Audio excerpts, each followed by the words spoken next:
नमस्कार विद्यार्थी मित्रहो, जर तुम्ही फार्मसी करणार असाल किंवा फार्मसी करण्यास इच्छुक असाल तर हा व्हिडिओ शेवटपर्यंत बघा आणि तुमच्या सगळ्या मित्रांना शेअर नक्की करा। आता बघा, तुम्हाला सांगतोय फार्मसीचे ऍडमिशनची प्रोसेस बऱ्याच दिवसापासून सुरू झालेली आहे आणि प्रत्येक वेळी वारंवार दिवसेंदिवस एक्सटेन्शन भेटत आहे। ठीक आहे, आतापर्यंत या गोष्टी सगळ्या सहन केलेल्या आहेत, मात्र विद्यार्थ्यांवर एक खूप मोठा परिणाम होताना आम्हाला तुम्हाला दिसतोय आणि म्हणून याचाच आवाज उठवण्याकरता सीईटी सेल पर्यंत हा आवाज जावा म्हणून हा व्हिडिओ बनवतोय। नक्कीच हा व्हिडिओ तुम्हाला कसा वाटतोय कमेंट सेक्शन मध्ये नक्की कळवा। तुमचं मत कमेंट करायला विसरू नका। लक्षात ठेवा, हा व्हिडिओ फक्त आणि फक्त आम्ही तुमच्यासाठी तयार करत आहोत, आपल्या सगळ्यांसाठी तयार करत आहोत, म्हणून शेवटपर्यंत नक्की बघा आणि व्हिडिओला शेअर करायला विसरू नका, मुळीच विसरू नका, कारण हा शेवटचा व्हिडिओ आहे। बघा, मी तुम्हाला सांगतोय, आपण बऱ्याच दिवसापासून फार्मसी ऍडमिशन बद्दल काम करत आहोत। वेदांतू महाराष्ट्र अपडेट हे चॅनल फार्मसीसाठी काम करत आहे, है ना। मेजरली आम्ही इंजिनिअरिंगच्या विद्यार्थ्यांसाठी काम करतो, मात्र आम्ही ठरवलं की यावर्षी आपण फार्मसीच्या विद्यार्थ्यांसाठी सुद्धा काम करू आणि आम्हाला महाराष्ट्रामधून प्रचंड प्रतिसाद भेटला। आम्ही प्रत्येक वेळोवेळीला अपडेट देत असतो, बरोबर आहे। चॅनलचं नावच आहे वेदांतू महाराष्ट्र अपडेट। सर्वांनी सबस्क्राइब केलं असेल, सबस्क्राइब नसेल केलं तर आत्ताच करून घ्या। बघा, प्रत्येक वेळीला आपण काय करतो, अपडेट देत असतो विद्यार्थ्यांना। विद्यार्थ्यांचे जे काही प्रश्न असतील ते सोडवण्याचा प्रयत्न करत असतो। तुम्ही मला प्रश्न विचारतात, मी त्याचे तुम्हाला आन्सर्स करतो, आमची पूर्ण टीम तुम्हाला आन्सर्स करते, बरोबर आहे।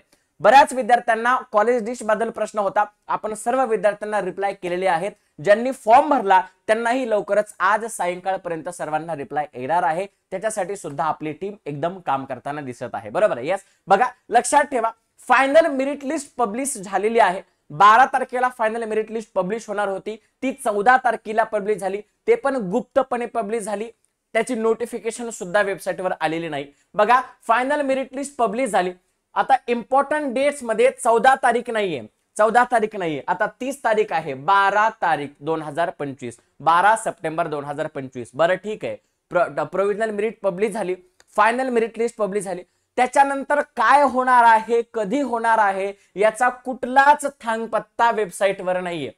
अर्थात अगदी पुढच्या डेट सुद्धा नाहीयेत, अगदी पुढे कॅप राऊंड कशा प्रकारे होणार आहे कसलाच डेट नाहीयेत। तर आमची अपील आहे सीईटी सेल तुम्हाला, प्लीज तुमची वेबसाईट एकदा, हे ना, वेबसाईट एकदा काय करा, चांगल्या प्रकारे आम्हाला त्याचं म्हणजे नेमकं आम्हाला कळू द्या की नेमकं काय होणार आहे। विद्यार्थ्यांच्या मार्फत आम्ही तुम्हाला अपील करत आहोत। याच्यानंतर जर आपण बघितलं आहे, एक सगळ्यात महत्त्वाची गोष्ट तुम्हाला सांगायची आहे, या महाराष्ट्र स्टेट मेरिट लिस्ट वर ज्यावेळेला आपण क्लिक करतो, बऱ्याचदा मोबाईलचं सर्व्हर हे खूप छोटं असतं, है ना, त्याचं काम करण्याची पद्धत कमी असते, किंवा या सपोज अशा जे डिव्हाइसेस असतात, या डिव्हाइस मध्ये ही महाराष्ट्र स्टेट किंवा ऑल इंडिया लिस्ट डाउनलोड होत नाही। आणि हे डाउनलोड होत नसल्यामुळे विद्यार्थी काय करतात, जसं की प्रोव्हिजनल मेरिट लिस्ट स्टेटस बघायचं, तुम्ही एक इथे लिंक अवेलेबल करून दिली आहे, मात्र तशी लिंक अजूनही फायनल मेरिट लिस्टची अवेलेबल झालेली नाहीये। म्हणून बऱ्याच विद्यार्थ्यांमध्ये हा गोंधळाचा आणि प्रश्न निर्माण झाला आहे की त्यांना ही मेरिट लिस्ट डाउनलोड होत नसल्यामुळे इथे त्यांना त्यांचा मेरिट लिस्ट बघता येत नाही, बरोबर आहे। असे हजारो विद्यार्थी आहेत, तर कृपया करून तुमची वेबसाईट जी आहे ती अपडेट करा आणि जेणेकरून इथे फायनल मेरिट लिस्टचा ऑप्शन सुद्धा येऊ द्या, जो आतापर्यंत आलेला नाहीये। आणि इथून पुढचा जो काही कॅप राऊंड प्रोसेसचा जो काही तारखा आहेत त्या तारखा पटकन करा, कारण कित्येक महिने ना महिने उलटत आहेत। तुम्ही आम्हाला एक्सटेन्शन तारखा देत आहे, ठीक आहे, खूप मोठा कारभार आहे, एक्सटेन्शन येत असतील, बरोबर आहे, पण विद्यार्थ्यांच्या मनाचा एकदा विचार करा, कारण एकीकडे मेडिकलचे विद्यार्थी ऍडमिशन घेत आहेत, इंजिनिअरिंगचे विद्यार्थी ऍडमिशन घेत आहेत, है ना, मात्र आम्ही आज कुठेतरी घरी आहोत, द्विधा मनस्थितीमध्ये आहोत की नेमकं बीएससी करावं, इंजिनिअरिंगचे विद्यार्थी इंजिनिअरिंगला जात आहेत, है ना, तर आम्ही नेमकं काय करावं या मनस्थितीमध्ये आहेत। कुठेतरी आमचं मन हे सुद्धा म्हणतंय की चला बा, कोणत्या तरी साध्या कॉलेजला फार्मसी, है ना, कोणत्या चांगल्या कॉलेजला बीएससी ला ऍडमिशन घ्यावं, बीसीएस ला ऍडमिशन घ्यावं, बीसीए करावं। बरेच विद्यार्थ्यांचा मेसेज आला, सर आम्हाला बीसीए करायचंय, या फार्मसीच्या नादात आम्हाला पडायचं नाहीये।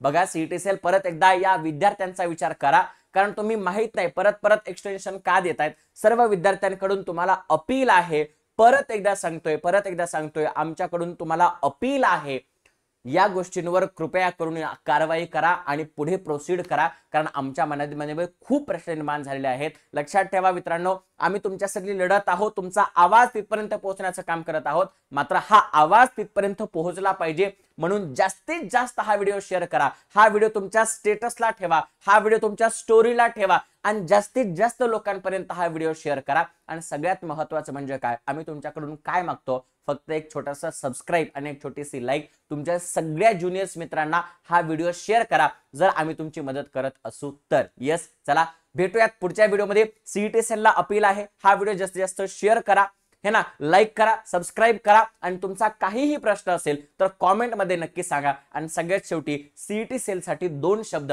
कॉमेंट सेक्शन मध्ये लिहा. हाच आशावाद व्यक्त करतो आणि इथे थांबतो. मनपूर्वक धन्यवाद.